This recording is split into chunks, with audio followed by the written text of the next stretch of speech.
Une alliance entre des organisations syndicales fortes a des avantages et des inconvénients. Certains des avantages peuvent être atténués par l'instauration de mécanismes mieux définis entre les partenaires. Par contre, certains inconvénients sont inévitables. En termes de capacité de négociation, le Front commun bénéficie d'un rapport de force lié au grand nombre de membres.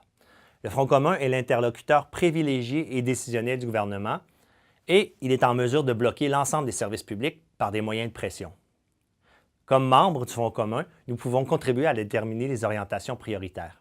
En contrepartie, quand on négocie en Front commun, on peut avoir des difficultés à changer rapidement de stratégie selon la conjoncture, particulièrement en période de blitz. On doit parfois accepter des compromis sur les orientations prioritaires portées à la table intersectorielle et on peut être contraint à accepter les offres si une majorité des autres groupes y sont disposés.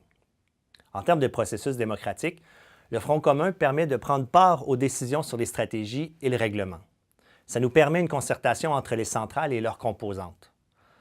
Par contre, la lourdeur du processus décisionnel et l'impression de se faire imposer plusieurs décisions sont souvent nommées parmi les contraintes et les irritants principaux de ces alliances.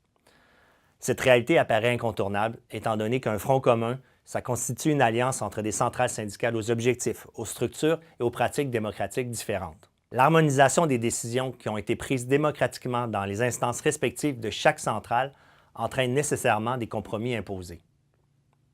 Par exemple, si une décision part d'un syndicat local et chemine dans les structures démocratiques de la CSQ, la centrale devra par la suite convaincre les deux autres du bien fondé de cette décision. Une fois convaincus, les deux autres centrales devront faire redescendre la décision dans leur rang, parfois sans avoir le temps de consulter. Pour réduire ces contraintes, des aménagements peuvent être mis de l'avant. Par exemple, il serait possible de prévoir des périodes plus fréquentes de consultation des syndicats locaux, particulièrement à l'approche du blitz final. En ce qui a trait aux communications et à la visibilité, en Front commun, on bénéficie d'un message unifié dans l'espace public. On profite de la mise en commun des ressources humaines et financières des différentes centrales. À l'inverse, quand on est en Front commun, on peut voir sa visibilité réduite, tant comme centrale que comme affilié. Et on constate parfois des inégalités dans le respect des consignes de diffusion et des consignes de visibilité. Négocier en Front commun offre aussi des avantages pour la négociation sectorielle. Comme le gouvernement cherche à conclure l'ensemble des négociations dans la même période, être assis à la table centrale, ça nous permet de voir venir la conclusion des négociations à tous les niveaux. De plus, le Conseil du Trésor exerce un contrôle de plus en plus serré sur les conditions sectorielles qui ont un coût financier. Ainsi, le fait d'être l'interlocuteur principal à la table centrale nous permet d'intervenir de manière stratégique auprès du Trésor et d'envoyer des messages en faveur de l'injection de sommes au niveau sectoriel.